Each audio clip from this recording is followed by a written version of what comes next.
Ini adalah sesuatu yang sering kita sampaikan, yang kita dengar, teman-teman semua. Kalau kita berbicara, ini sudah disampaikan tadi Pak Bambang, Pak Menteri, bahwa dalam hal ini kita bisa lihat dampak daripada startup ini luar biasa. Selain daripada meningkatkan jumlah daripada produksi, tapi juga meningkatkan daripada pemasaran yang ada.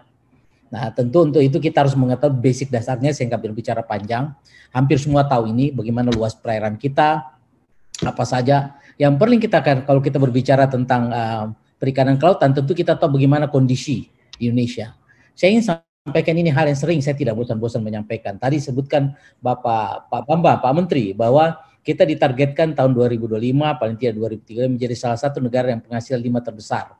Dan kalau kita lihat potensi ini, yang 1,33 kurang lebih 2.000 triliun per tahun, artinya dengan sekarang kita punya PBN 2.500, itu tidak susah dicapai. Pertanyaannya adalah bagaimana mengangkat sumber daya alam ini yang tadinya berbentuk potensi sumber daya alam menjadi berbasis dengan teknologi. Yang berbasis teknologi artinya kita mampu meningkatkan nilai yang ada di sini. Ini yang pertemuan ini saya rasa yang dapat menjadi membantu kita memberikan nilai tambah daripada potensi alam yang kita miliki. Kalau kita lihat tersebut, maka tentu kita mengetahui persis. Bapak Ibu semua, kita mengetahui persis bahwa potensi perikanan tangkap kita adalah mulai stagnan. Bahwa ke depan itu yang berbicara aquaculture. Nah, perikanan tangkap atau aquaculture itu tentu butuh namanya, untuk memperkuat tersebut kita butuh namanya teknologi digital. Teknologi ini akan kita masukkan dalam bagaimana untuk memperkuat database, memperkuat artificial intelligence, dan akhirnya kita akan mendapatkan satu hasil output yang optimum. Nah, ini semua menjadi bagian yang tidak terpisahkan dalam pembahasan hari ini. Tentu ini menjadi menarik, kenapa banyak pakar di sini yang hadir, akan melihat apa yang kita bisa lakukan ke depan. Tentu mereka sudah tahu, tapi bagaimana kita mengarahkan. Kalau lihat itu, mari kita lihat, tentu salah satu presiden mengharapkan bahwa Indonesia harus masuk sebagai 5 pemain besar dunia. Nah, kalau masuk 5 pemain besar dunia, kita sekarang ekspor kita, secara umum kalau kita bisa lihat, ekspor kita sampai tahun 2020 selesai, kira-kira sekitar 4,9 billion. Padahal kalau kita mau masuk 5 besar, kita harus di atas 8 billion. Permainan komoditas yang utama adalah udang, tuna, cakalang, cumi, sotong. Kira-kira ada 3 bahan, atau kita anggap 2 lah. Artinya saya berpikir kalau kita pengembangan teknologi, terutama adalah teknologi bagaimana yang punya nilai ekonomi yang tinggi, kita menguasai teknologinya, pasarnya bagus, lokasinya ideal untuk kita kembangkan, itu yang menjadi sasaran kita untuk kita fokuskan. Dengan teknologi yang kita miliki sekarang, artinya bisa kita lihat dengan jumlah startup ada sekarang 32, dan kami lihat dengan dia punya grafik eksponensial, pada tahun 2021-2002 itu tidak menutup kemungkinan menjadi lebih 100.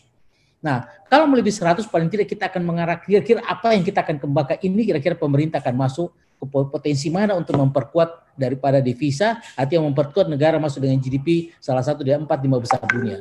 Kita akan fokus paling tidak di 3 besar di atas, 2 besar di atas. Ini kita Indonesia baru masuk sekarang 11 pemain, 11 dunia. Pada target kita sesuai arahan presiden kita mau masuk 5 besar. Kalau masuk 5 besar harus kita punya permainan di atas 8 billion. Nah, untuk masuk 8 billion kita harus mencari, saya sampaikan tadi, ada 2 komoditas yang kita tertarik, adalah kalau kita katakan dari komoditas yang di sini ada 2, berapa target dari RPJMN sudah jelas. Kalau dari angka konsumsi, dari ekspor hasil perikanan tahun ini 2020 diprediksi 6,1, kita harapkan 2024 itu menjadi 8,2 atau bisa lebih. Ini target kita kejar. Angka konsumsi kita salah satu untuk meningkatkan produksi pasar dalam negeri, kita punya konsumsi ikan sekarang 58,3, tahun 2024 ada 60,9. Ini 2 menjadi target kita untuk memperkuat daripada produksi ataupun konsumsi ikan kita. Nah, tentu ada 4 isu yang harus kita bahas. Isu yang pertama adalah memperhatikan daripada keberlanjutan, pemanfaatan lahan budaya optimum. Yang ketiga ada bagaimana produksinya kita bisa optimumkan dan kita integrasikan. Ini semua isu strategis ini kalau kita tuangkan dalam satu sistem, dalam program digital, itu akan mampu menghasilkan, kita katakan aplikasi. Aplikasi ini yang dibuat beberapa teman sekarang sudah mulai berfungsi. Nah, tentu berfungsinya ini akan membantu dalam mengoptimalisasi daripada produksi. Mari lihat ke arah kebijakannya. Arah kebijakan kita bisa lihat, kita putuskan WPP yang mana akan kita menjadi contoh dan yang mana berkembang. Kita bisa lihat peningkatan produksinya bagaimana, dan bagaimana menangani pengolahan ekosistemnya dan jasa kelautan. Tentu saja di sini kita peningkatan fasilitas. Semua ini tentu saja tidak akan lepas dari peningkatan kompetensi. SDM, inovasi teknologi dan riset. Nah, kalau kita lihat itu berapa peningkatan nilai tambah, lapangan kerja, investasi sektor ini semua menjadi bagian yang tidak tadi ada juga Pak Budi, bagian penguatan daya saing UPI. Semua ini ada bagian daripada yang kita integrasikan. Dia tidak bisa bicara budidaya sendiri, tangkap sendiri, atau transportasi sendiri. Semua terintegrasi dengan program, dengan aplikasi yang dibuat itu akan bisa menyatu. Nah, kalau kita lihat itu, ini target yang kami sampaikan menjadi target. Kalau kita semua fokus, kita punya target, ada inovasi pemasaran, terutama di sini kalau kita ingin meningkatkan produk kita, jangan sampaikan kita hanya masuk ke tempat yang tidak termanfaatkan, jadi ada inovasi pasar, khususnya untuk dalam negeri, dan bagaimana ekspor. Kira-kira target gitu. Nah, dari 5 komoditas ekspor utama, kita bisa lihat di sini, lihat nilainya, udang yang nomor 1. Udang kita sekarang ada kurang lebih 177.000 ton, ini yang volume sampai 916.000 ton targetnya. Nilainya kurang lebih 3,76 miliar dolar. Bapak Ibu tahukah kita punya lokasi untuk tambak udang itu kurang lebih sekitar 2,2 juta hektar. Kalau kita bicara teknologi sederhana konvensional, bahwa 1 hektar itu menghasilkan 1 ton, berarti kita masih jauh dari kapasitas normal. Artinya 1 hektar menghasilkan 1 ton. Kita belum bicara semi intensif, intensif, apalagi supra intensif. Artinya adalah ini terbuka ruang besar untuk meningkatkan produksi udang. Dan pasar juga lihat terbuka. Yang kedua kita lihat tuna cakalang. Kita bisa perhatikan kapasitas kita sekarang nilainya. Kalau kita totalkan ini artinya terbuka meluas karena daerah-daerah WPP kita misalkan 717 belum digarap optimum. Kenapa? Karena salah satunya ada armada kapal kita itu masih terbatas yang kapal di atas 150 GT. Kita belum memperkuat dengan armada longboat untuk nelayan tradisional kita. Kalau ini kita perkuat dan kita harus memperkuat dengan jaringan rantai dingin kita dengan pelabuhan-pelabuhan terintegrasi. Kos yang dibutuhkan dari Ambon harus ke Jakarta, lalu baru ekspor itu mengakibatkan nilai bertambah 20 ribuan per kilo lebih. Nah itu kan misalkan kita akan buat menjadi langsung dari lokasi produksi keluar. Nah semua ini membutuhkan apa yang kita katakan sistem data yang dibutuhkan sehingga bisa mempermudah di mana akan mereka menangkap, di mana fishing ground sekarang, bagaimana kondisi penyebaran klorofil, itu semua membutuhkan sistem. Sistem itu data sudah diberikan. Tentu ini butuh informasi. Belum lagi yang lain kita berbicara.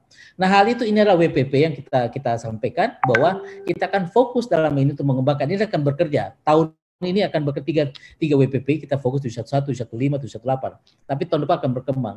Nah ini semua data-data ini belum kita masukkan dalam satu sistem. Kalau kita sudah masukkan dalam terintegrasi, di mana ikan ini kapan dia mulai banyak, kapan dia bertelurnya, ini merupakan bagian yang menarik untuk kita ketahui. Sehingga nelayan-nelayan kita itu akan tepat waktu, akan menghemat biayanya, dan kita tahu kapan produksi ini kita bisa lakukan. Semuanya merupakan bagian yang tidak terpisahkan dalam membuat satu data terintegrasi. Nah, ini adalah contoh adalah bagaimana kalau tadi kita bicara udang, hari ini kita bicara tongkol, misalkan tongkol tuna cakalang, kalau kita tuna cakalang beberapa yang kita lihat bagaimana produksi. Kan aneh dan unik.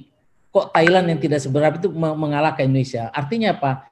Kita tentu lihat Thailand itu ada armadanya yang besar. Nah, untuk kita mencapai itu, kita harus memperhatikan kapasitas kita misalkan produksi dari TCT kita bayangkan, kita harapkan mencapai menaik sekitar 2 jutaan. Sekarang baru sekitar, kalau kita katakan hari ini baru sekitar, kalau ini baru sekitar 400-500 ribuan, kalau kita lihat ini 530 ribuan. Ini posisi, volume 160 ribuan ton. Artinya kita ingin menaikkan. Untuk menaikkan tentu kita menaikkan ke armada kapal, kita harus menaikkan, dan kita harus mengatur waktunya. Yang berikut adalah kita rantai dinginnya, karena contoh yang kemarin pengiriman ikan dari 200 ekor yang dikirim dari Tobelo ke Bitung, hanya 6 ekor yang masuk grade. Kenapa? Karena rantai dinginnya lemah. Ini adalah bagian dari yang kita tahu. Inilah salah satu untuk pengembangannya. Kenapa kami sampaikan? Nah, perlu mewujudkan setelah kita bicara tangkap, kita bicara 2, aquaculture. Aquaculture ini harus kita benahi kembali. Nah, terima kasih ada Pak Slamet di sini hadir. Yang kita benahi apa? Kita perlu sistemnya, Pak. Perbaikan iklim berusaha sekarang ini jangan kita harus lari dari konvensional ke internet, ke teknologi, based on teknologi. Kalau kita lakukan yang sama terus, pencapaian target pemerintah agak berat. Kalau kita ingin mencapai 2-3 kali dari kapasitas sekarang, harus perubahan sistem, perubahan tata ruang, perdukuhan infrastruktur harus jelas. Kira-kira gitu. Nah, sinergitas antar pusat dan daerah di mana transportasinya.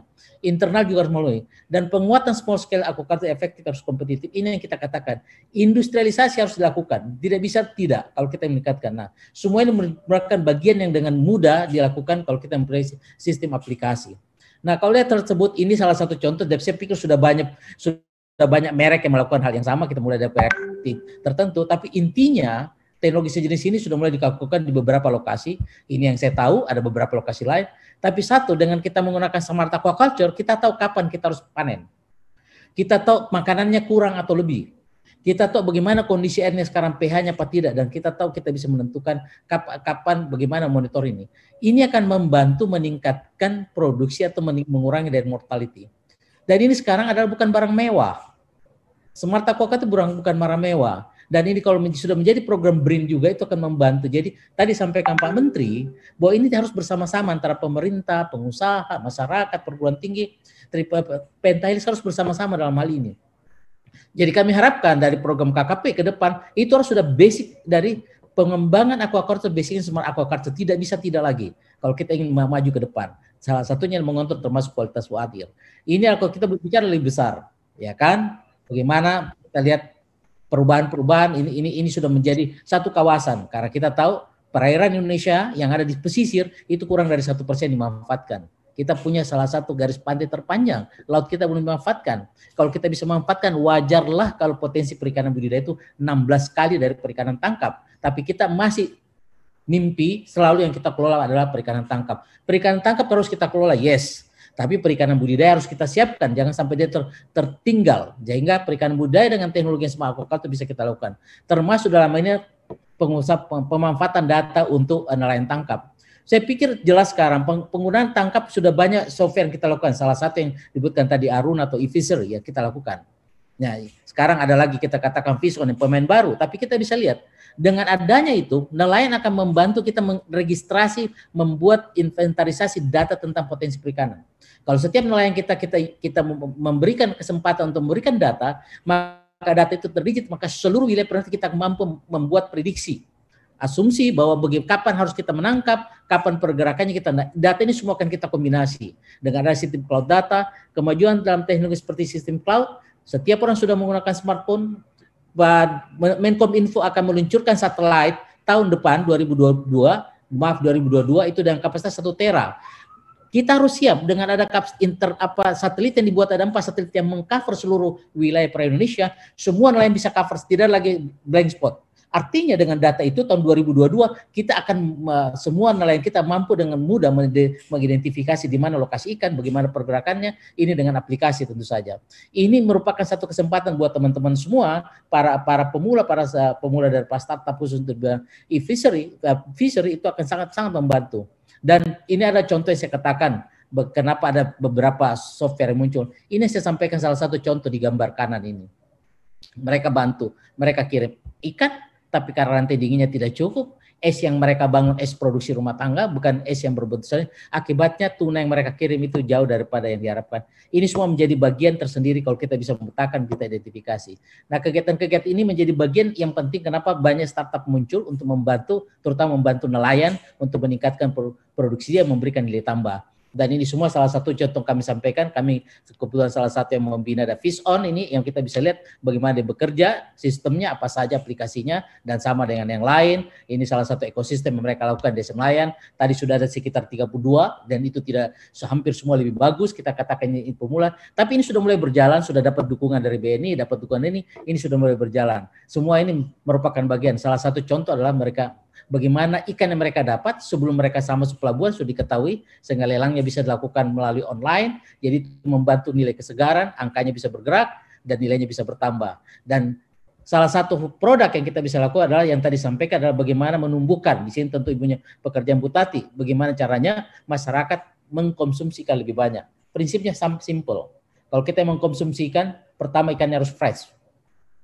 Lebih fresh dari yang kita lihat, yang kita biasa konsumsi. Yang kedua tentu harganya bersaing. Dengan harga kompetitif saya akan banyak. Nah sekarang ikan sudah mendatangi rumah. Jadi kita tidak perlu mendatangi pasar, sekarang ikan mendatangi melalui kita katakan outlet-outlet yang ada. Jadi tetap di rumah saja, tidak perlu sewa ruko, ini masuk mendekati sehingga akan target yang 60 kilo per kapita itu harusnya tidak susah. Nah itu bisa kami sampaikan teman-teman. Jadi sebagai penutup dalam pertemuan ini, dalam sebagai masukan, pertama kita harus kita harus fokus jenis komunitas dan lokasi pengembangan. Kita ingin arahan jadi presiden kita masuk dalam pemain 4-5 besar dunia.